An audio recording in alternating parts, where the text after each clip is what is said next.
महायज्ञ समापन की ओर अग्रसर है और इस समापन की अंतिम घड़ी में हम लोग पूज्यपाद के मुखारविंद से अंतिम ज्ञान लेने का कष्ट करें। केवल ज्ञान ले ही नहीं, इसे अपने चरित्र में उतार कर अपने आप को धन्य करने की कृपा करें। बोलिए प्रेम से श्री सद्गुरु महाराज की जय।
सम्माननीय साधु समाज, धर्म प्रेमी सज्जनों, माताओं एवं जब तक सत्संग होता रहे बिल्कुल शांत भाव से बैठे रहना चाहिए। हलचल नहीं करना चाहिए। सत्संग में सुनने और सुनाने की प्रधानता होती है, गपशप करने की प्रधानता नहीं है।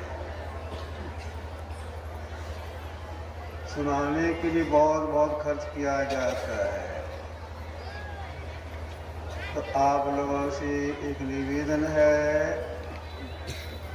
कम से कम 4:30 बजे तक बिल्कुल शांत भाव से बैठे रहें, हलचल नहीं करें।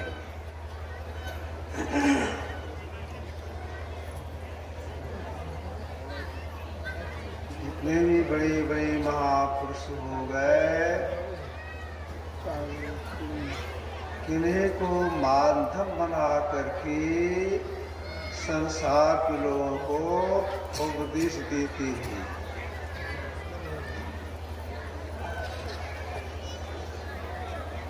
जैसे भगवान कपिल अपनी माँ देवहूति को माध्यम बना करके संसार के लोगों को उपदेश दिए।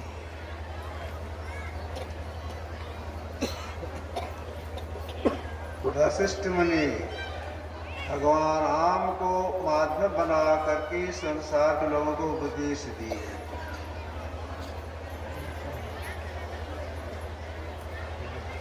सुखदेव मुनि परीक्षित को माध्यम बना करके संसार के लोगों को उपदेश दिए। इसी तरह से भगवान श्री राम माँ सबरी को माध्यम बना करके संसार के लोगों को उपदेश दिए। जो महापुरुषों का उपदेश होता है वह सबके लिए होता है और सर्वकाल के लिए होता है, सब दिन के लिए होता है। माँ सभी तो सब प्रकार की भक्ति में पूर्ण थी, सकल प्रकार भगत दिल तोरे, इनको केवल माध्यम बनाया गया और संसार के लोगों को उपदेश दिए। तो अभी हम लोग ग्रंथ पाठ में और महापुरुषों के प्रवचनों में बहुत तरह की बातों को सुने। देखिए भगवान श्री राम महासभा के माध्यम से जो 9 प्रकार की भक्ति का उपदेश दी है, अगर इसको सामास रूप में लिया जाए तो 2 ही प्रकार की भक्ति होती है। प्रथम भगति से लेकर के 5वीं भक्ति तक। प्रथम भगति संतन कर संगा, दूसरी रतिम कथा प्रसंगा, गुरुपद पंकज सेवा, तीसरी भक्ति अमान, चौथी भगति मम गुणगण करिए कपट गान, मंत्र जाप मंत्र जिस्वासा, पंचम मंत्र वेद प्रकाशा। 5वीं भक्ति तक स्थूल भक्ति है। 6ठी और 7वीं सूक्ष्म भक्ति है। 8वीं और 9वीं भक्ति का फल है।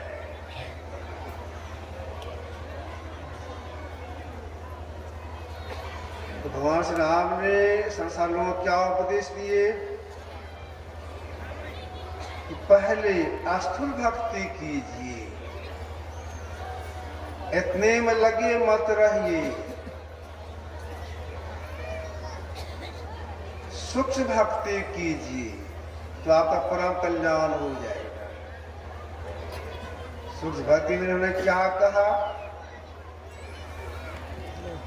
छठ दम शील विरति बहु कर्म, सज्जन धर्म, और 7म समोहि मैं जग देखा। सूक्ष्म भक्ति में उन्होंने कहा दमशील बनिए। 6 दमशील मतलब इंद्रियां विषय में नहीं जाए।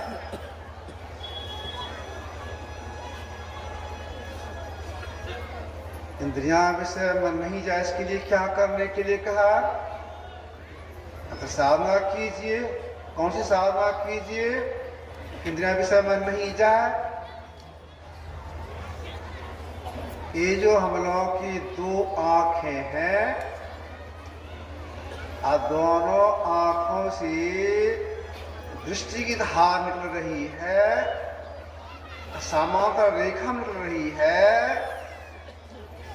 अगर कोई इन दोनों धारों को एक कर लेती है, जोड़ लेती है,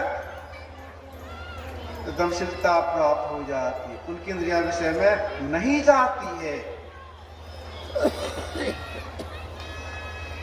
इस क्रिया करने में क्या क्या करना पड़ता है? किसी इस क्रिया करने हम सफल हो जाए, हमारी इंद्रिया विषय में नहीं जाए,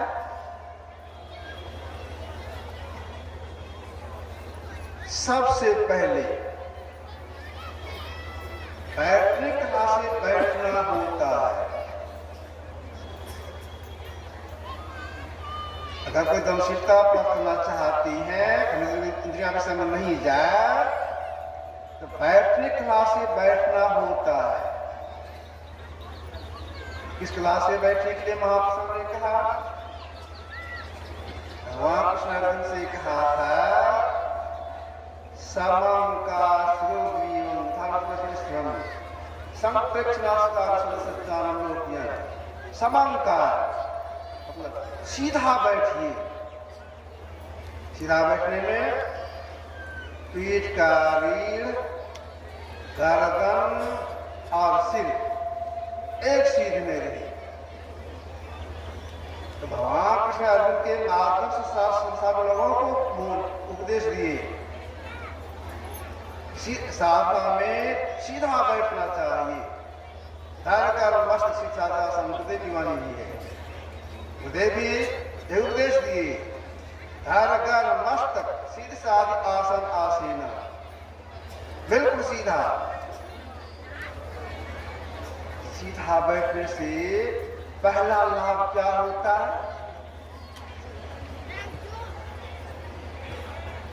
सबसे पहला लाभ यह होता है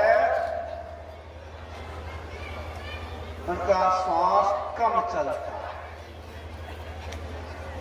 जिनका श्वास कम चलता आयु बढ़ जाती। पहला लाभ सीधा बैठना चाहिए, तो श्वास कम चलेगा, आयु बढ़ जाएगी। सीधा बैठ जाए, अगर हिलडोल करते रहेंगे तो जिस साधन विशेष के द्वारा हमारी तरफ विषय में नहीं जाएगी, उस साधन सफलता नहीं मिलेगी। उपदेश संसार के लोगों को उपदेश दिए, हिल डोल तजी सुरक्षित करी प्रणव तारु गाइए। अगर दमशिकता प्राप्त करने की इच्छा है, पहले सीधे बैठिए, जरा भी हिलडोल नहीं हो। हिलडोल करने से अंदर पुरुष नहीं होता है, कुछ अनुभूति नहीं होती है। जैसे देखिए, आप एक बाल्टी पानी ले जाए, गंदा पानी नहीं, बिल्कुल साफ पानी ले जाए, बड़ी बाल्टी पानी ले जाए, उसमें दहिना हाथ या बायां घुसा करके कभी बाईं ओर कभी दाईं ओर, कभी ऊपर कभी नीचे उसको हिलकोरते रहे, डुलाते रहे, कैसा डुलाते रहे पानी को। जब तक पानी हिलता डुलता रहेगा, आप चाहे अपनी परछाई हम देख लें, मेरा चेहरा ऐसा है, नहीं देख सकेंगे। बाल्टी से हाथ को निकाल लेंगे, पानी थिर हो जाएगा, तब जो देखेंगे साफ साफ दिखाई पड़ेगा, मेरा लाट ऐसा है, आँख का भौं ऐसा है, नाक ऐसा है, दाढ़ी ऐसी आदि साफ साफ दिखाई पड़ेगा। ठीक ऐसे ही अगर दमशिकता प्राप्त करनी है, सीधे बैठना चाहिए, जरा भी हिलडोल नहीं करना चाहिए। हिलडोल लोग क्यों करते हैं? असावधानी के कारण। असावधानी क्या? असावधानी यही, स्नान कर दिन का समय है, स्नान करके आए, जब से बैठ गए, बैठ तो गए, मक्खी आती है, चेहरे पर बैठती है, और उसको हटाने के लिए सिर को हिलाना पड़ेगा। मक्खी आई, पीठ पर बैठ गए, घुड़ करने लगे, उसको उड़ाने के लिए हाथ को पीछे ले जाना पड़ता है। हिलडोल हो गया। संध्या का समय है, भोर का समय है, बैठ गए, मच्छरदानी नहीं लगाए, तो एक मच्छर के चलते हिलडोल करना पड़ जाता है। तो शरीर सुरक्षा के लिए शरीर को ढक के बैठना चाहिए, आप मच्छरदानी लगा के बैठना चाहिए। अगर हिलडोल करेंगे तो साधु तरक्की नहीं होगी। जितने बड़े बड़े महापुरुष ने सब ही कहा, हिलडोल मत कीजिए, काम गड़बड़ हो जाएगा। एक बात सुनाता हूं। एक व्यक्ति गए अपना फोटो खिंचवाने के, बढ़िया स्टूडियो में गए, देखिए भाई फोटो खींच दी, तो बढ़िया फोटो हो, जो पैसा लगे हम देंगे। ठीक है, जाइए अपने सजा के आइए। चले गए, अपने सजा लिए, यहाँ फोटो खींचने का स्थान वहां बैठ गए। फोटो खींचने वाले बोले, सुनिए, मेरी ओर देखिए, हिलडोल मत कीजिएगा तो फोटो गड़बड़ हो जाएगा, हिलडोल मत कीजिएगा। मैं बोलूंगा 1 2 3, जैसे 3 बोलेंगे फोटो आ जाएगा। इस बीच में आप हिलडोल नहीं कीजिएगा तो फोटो गड़बड़ हो जाएगा। ठीक है, मेरी ओर देखिए, देखने लग गए। फोटो लेने वाले बोलती हैं 1 2, अब 3 बोलेंगे, एक मक्खी आया, उसके नाक पर बैठ गया। जो फोटो खिंचाने गया था उसका नाक पर बैठ गया। अब हाथ से करें तो ठीक नहीं होगा, मक्खी उड़ाने के लिए नाक को जब टेढ़ा हो गया 3, फोटो खिंचा गया। कहा चलिए परसों आइएगा, साफ करके रखेंगे। तो गए, आए फोटो लेने के लिए, इतना पैसा लगेगा भाई, पैसा दे दिए, फोटो देख पैसा भी ले लिए, फोटो खराब कर दिए। क्या खराब, नाक टेढ़ा हो गया। हम तो आपको बोले थे हिलडोल नहीं कीजिएगा। भाई क्या करें, मक्खी बैठ गई, उसको उड़ाने के लिए नाक को सिकुड़ना पड़ा। तो आप बोल दिए फिर, हम इससे हमारी गलती नहीं है, गलती आपकी है। अब देखिए थोड़ा सा नाक को सिकोड़ दिए, फोटो गड़बड़ हो गया। उसी तरह से अगर साथ में हिलडोल करेंगे, अनुभूति नहीं होगी।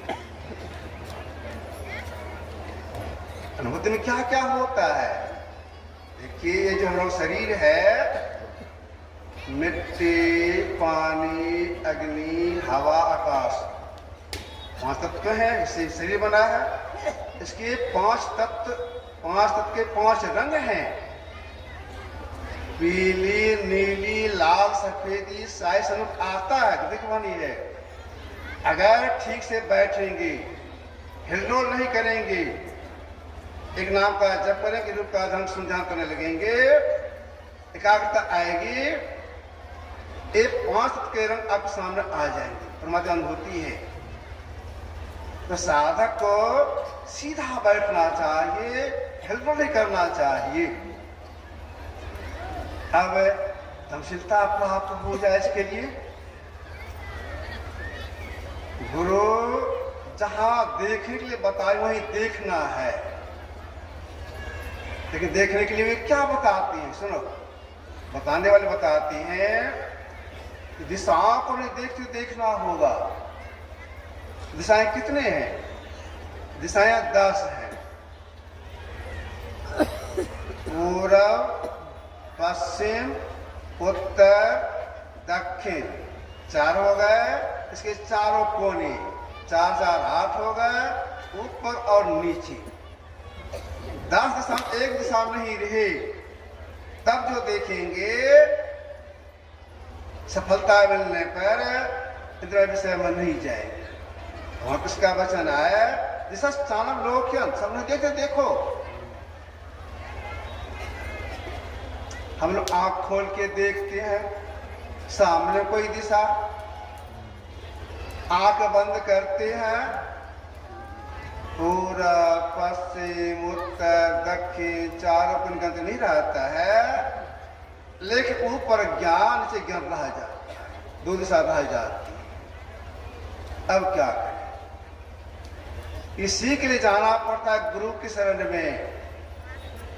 तो एक ऐसी कला बता है देखने के लिए, जिस कला से देखने से पूरा, पश्चिम, उत्तर, दक्षिण, चारों कोने, ऊपर नीचे कुछ भी नहीं रहता। ये असल में है ब्रह्म दीक्षा। इसी ज्ञान को सीखने के लिए राम कृष्ण ब्रह्म जी महाराज को तोतापुर में जाना पड़ा था। इसी ज्ञान को सीखने के लिए गुरुदेव को बाबा देव साहब के शिष्य राजेंद्र बाबू के शरण जाना पड़ा था, जो मैगल मोहल्ले में रहते थे। तो गुरु बताते हैं अंधकार यहाँ देखिए, ऐसे देखिए। तो जो उनके आदेशानुसार देखने का प्रयास करते हैं, प्रयास करने में समय लगाते हैं, तब सफलता मिलती है। तो देखिए, कोई काम करने में अभ्यास करना पड़ता है, अगर अभ्यास से सफलता नहीं मिलती है। जैसे देखिए, 100 भाई कौरव, 5 भाई पांडव, बाण विद्या चलाने में विशेष कौन थे? बाण विद्या चलाने में, तीर चलाने में अर्जुन सबसे विशेष थे। उन्होंने अभ्यास किया था। प्रेरणा कैसे मिली थी? तो 5 भाई पांडव, मतलब महाराज युधिष्ठिर, भीम, अर्जुन, नकुल, सहदेव, ये बैठकर भोजन करते थे। रात में भोजन करते थे। अंधेरी रात थी, दीपक जला करके भोजन कर रही थी। असली जनरेटर नहीं था, बिजली की व्यवस्था नहीं होगी। दीपक जला करके भोजन कर रहे थे 5 भाई। एकाएक हवा का झोंका लगा, दीपक बुझ गए, हो गया घोर अंधार। सबकी सोच अलग अलग होती है। अर्जुन सोचते हैं, दीपक बुझ गई, घोर अंधार हो गया, मेरा हाथ थाली में जाता है, भोजन उठाता मुंह में घुसा देता है, ऊपर नीचे नहीं जाने से कारण क्या है? इसका कारण अभ्यास। भोजन किए, उल्लासमन किए, और चले गए मैदान में, मान का अभ्यास करने लग गए। ये सबसे विशेष हो गए। तो ऋषिधार हमारे सशक्त जांच के लिए अभ्यास करना पड़ता है, समय लगा अभ्यास करना पड़ता है। थोड़ा सा अगर वर्षा हो रही है, खड़े तो हो जाइए, लेकिन हल्ला करना नहीं किया। तो जो समय लगा करके इस क्रिया करती है, करते करते सब अपने आप टकराती है, एक होती है। टकराना चलो दिखने में आता है, एक होने पर बिंदु प्राप्ति होती है, प्रकाश हो जाता है, तो उनके विषय में नहीं जाती है। यह काम सपनी को करना चाहिए। इसके बाद है मनोनिग्रह, यह सब साधना से होता है। हलचल हो गया है तो एक काम कीजिए, यह जो सत्संग हुआ है ज्ञान यज्ञ है, इस ज्ञान यज्ञ से जो प्रदान किए बहुत उनका भाग्य बने हैं। मैं सबके लिए गुरुदेव से प्रार्थना करता हूँ। अब हम लोग आरती श्री सद्गुरु महाराज